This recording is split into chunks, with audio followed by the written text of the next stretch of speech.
Darion Harden. I'm an intel officer by trade, however, by education, a physician assistant, but my true passion and love is anthropology. So my minor was cultural anthropology. I attended Howard University, and there, this solidified my interest for this topic.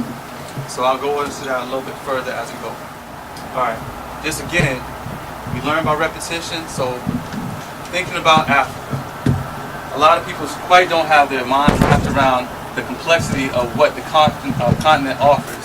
First off, people tend to look at Africa as a monolith or as a sole continent with not much diversity. They think all Africans are the same, or they typify Africans a certain way, not understanding ethnicity, language, or the fact that Africa comprises 54 different countries itself. And when you think about it, these borders don't even matter in Africa. Those are borders that were put on by the Europeans between 1820 and the late 1880s. So that is just only one way to look at Africa. Next slide, please. Or you can look at Africa how the military does in some degree, or our government does. We group it by region because there are regional similarities. In North Africa right now, the mission that all of you are supporting is counterterrorism. Based on what's going on in northern Mali, we're trying to make sure the bad guys don't get a foothold to turn that place into Afghanistan and Pakistan. So Mali, which I'll talk about a little bit later, has strategic importance for us, but more so historical importance for us. Okay, so North Africa, fighting counterterrorism.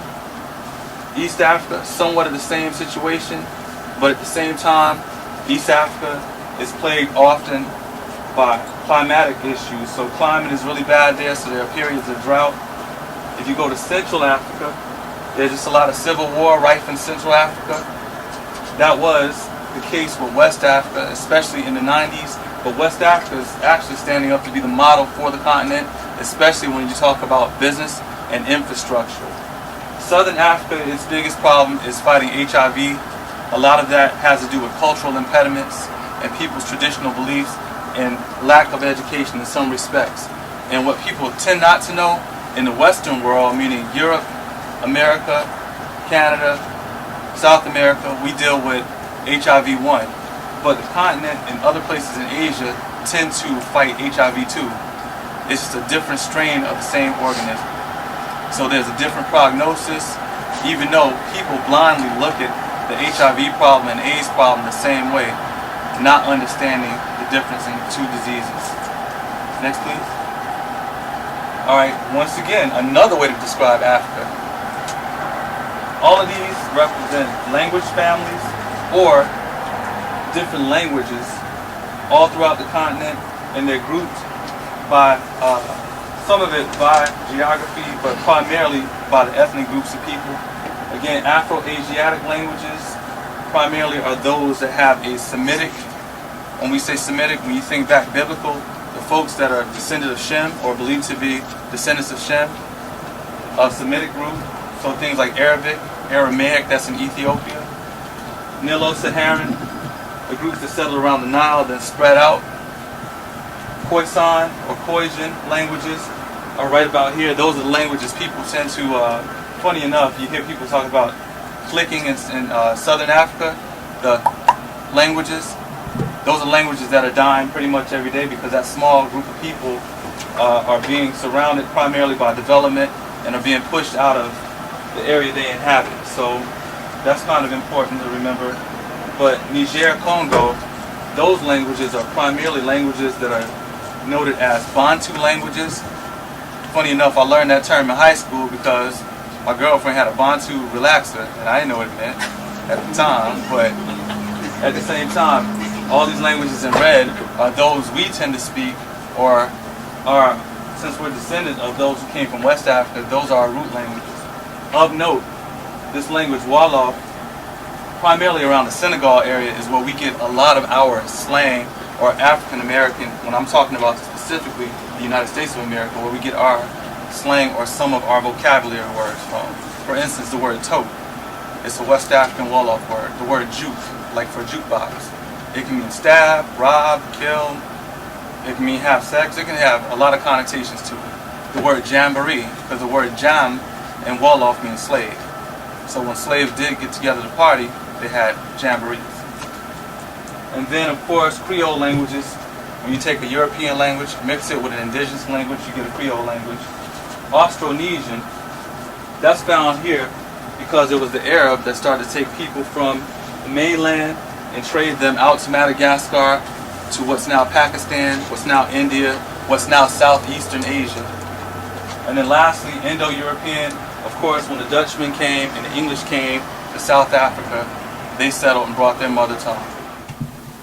And so, little known fact, in Nubia, there are currently more pyramids standing in Nubia than there are in Egypt. They were smaller in scale, but nonetheless they exist. But we're losing them every day because the Nile floods, and nobody tends to care about African anthropology. It's just in archaeology, it's just the truth of the matter. That's a Nubian mummy.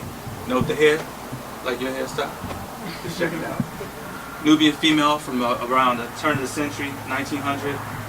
And also, Nubian wrestling was popular, so that's something that the Egyptians revered them for their sports. Next, please. Alright, moving on, going a little further east, over to Aksum, or what's now known as Ethiopia, but the Ethiopians call themselves the Abyssinians. They just established a regional center of trade that kind of ruled the Red Sea area, and with that, that's where we get coffee from the Kaffa region of Ethiopia. And based on trade with the Arabs, that's how coffee hit the world. Long story short, coffee, or you could say the first Starbucks was basically a mosque, if you would. Between the fact that a lot of Christian monks were chewing coffee beans for meditation, that same practice was adopted by Islam. But most notably, we kind of know Aksum because of Queen Sheba and her marriage to Solomon, and they had a child named Menelik, and they took Solomon's religion of Judaism back to Ethiopia. And also Ethiopia is known because Prophet Muhammad, his daughter Fatima or Fatima, her and her husband hid out over there as well, and it became known as the first Christian nation in around the 4th century. Alright, so moving on. We just covered what happened along the Nile in East Africa primarily. So with that, these empires start to flourish. These are empires that really are the progenitors or our forefathers. So we are a descendant of folks in this region. But what was going on in Central and Southern Africa took place a little bit later than what was going on in these two. So we don't even have time to jump into this, unfortunately. Next. So, what that meant was this. Those two pictures I just showed you were the first two people in the Americas to be enslaved by Europeans. So, in 1502, as a consequence of war, meaning this, in West Africa, a lot of West African slavery occurred because you had kingdoms warring against other kingdoms. It was different than European slavery, which is known as chattel slavery. Chattel slavery is when you take individuals and make them personal property for your own gains. So, under African kings, if you will, or under African rulers, someone could say, for instance, if my group was superior to yours by weaponry, we could conquer you, you could live side by side, but if you're known, say, for instance, to produce cloth, then you owe us cloth every year as a bounty. So it was a little different. People didn't wear chains or those kinds of things. The systems in West Africa were a lot different than what Europeans set in place or how we view things concretely. For instance, when I'm in my office, I always hear all these people talk about the zombie apocalypse. Well, for instance, zombies come from the Congo the concept of zombie comes from the Congo in West Africa because it was jail. So what they would do is basically make some plant material, make powder, turn a person into a zombie because they had a debt to repay to society. So literally, instead of putting them in 4 walls, confining them, if they broke a law or wronged someone, they would turn them into a zombie and send them out to the field just for labor.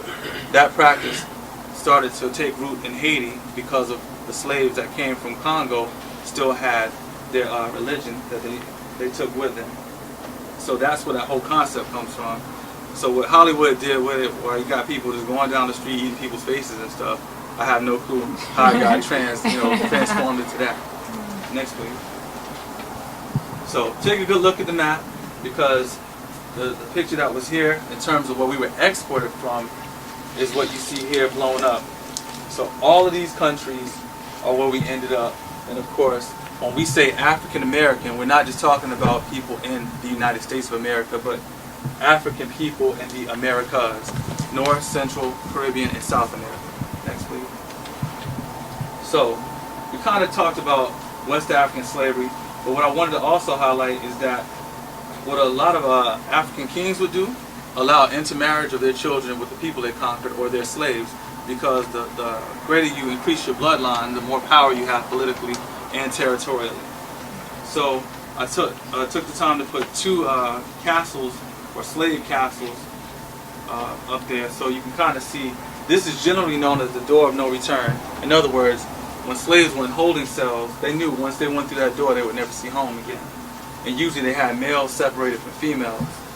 Definitely, that's how we always talk about how families were split up. That is very true. So this is Gorée Island off of Senegal, and this is Elmina, which is in Ghana. Next, please. So getting specific in terms of colonial enslavers, Iberian slavery, meaning Portugal and Spain, it was fueled by Catholicism. The Catholic Church had a lot of money, bottom line. So Ferdinand and Isabella, they wanted their piece of the pie because the Dutch had already gone around to Asia. So in doing so, what they realized was that during the Crusades, sugar was the biggest commodity. Europe came out of the Dark Ages, the food was spoiling, so they needed a way to preserve the food and make it taste better. That's why salt was important as well. They came up with a document called Las Siete Partidas, which this divided the world between the Portuguese and the Spanish, because Portugal at the time was just a province of Spain. And generally, Spanish under these two countries were considered less cruel than the other countries because of Catholicism. So they let the slaves keep a lot of their cultural identity intact because they kept insurrection down. In other words, slaves didn't revolt as much. Next, please. Now, Dutch slavery. We think back in America, that's why you see words like, or names like Harlem, New York, because that's where they settled. When they came to North America, exactly what the Dutch did. They're the ones who gave us the term, what we now see as an epithet, nigger. It comes from what we believe, nekar. In 1619, there were 20 African slaves that were sold at Jamestown in Virginia. They were traded and sold for food because the Dutch ran out of food. But at the time, the English were trying to get labor for their plantations, primarily because of tobacco. And in doing that, in writing, the Dutch gave them a bill for nekars. So the corruption of that over time, we believe, is nigger. But the big thing to remember here, the Dutch went to Brazil, and in doing so, they got defeated by the Portuguese, and that was in 1627. But what they discovered was sugarcane. They took it north to the Antilles, to the Caribbean, and those guys specifically changed the face of the Caribbean. They started importing wholesale Africans, which now the Caribbean primarily is made of people of African descent, with Europeans being a minority, and the indigenous people, if they exist, depending on which island, are definitely the minority. Next, please. And the French, if you characterize French slavery, it was primarily economic. The French also wanted to compete with the other powers. And France's economy, because Napoleon was going out fighting all these wars, it experienced its wax and waning. So it went up and down. So when the French founded Haiti, that one island alone in the 1650s, gave the French over half of their gross national product. Just one island alone. So we think about the problems Haiti has now.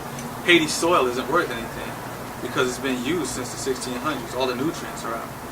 So deforestation and the fact that they don't have nutrients in the soil impacts Haiti's ability to have an agricultural economy. They don't have it. But the biggest thing to remember, Haiti then became the first free nation in the Western Hemisphere because it had the largest slavery holds. Next. Nordic slavery, or in other words, slavery under the English, because the English were trying to rival the Dutch and Spaniards and also look for a route to Asia. That's why they settled Virginia, thinking that Asia was just right on the other side, not knowing that, North America was very, very wide. Well, initially, after they found tobacco, the type of tobacco they had didn't taste good. So the tobacco that was imported from the Caribbean became a moneymaker. It went like wildfire and it started to sell out in Europe.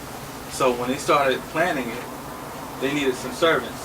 The first people they employed were primarily poor Irishmen, but the difference is the Irish, a lot of them didn't have enough money to make the transatlantic journey just to be workers. So after that encounter with the Dutch, and having those 20 laborers get off the boat, that is what fueled their necessity, the way they looked at it as necessity to go to Africa to get others.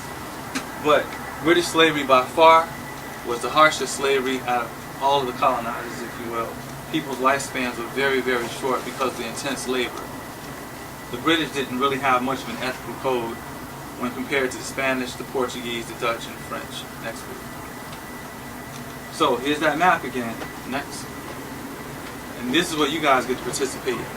So I put images up there just so you can kind of compare, contrast, and understand that we as African people in the Western Hemisphere are culturally similar but very diverse. So we're primarily on one continuum.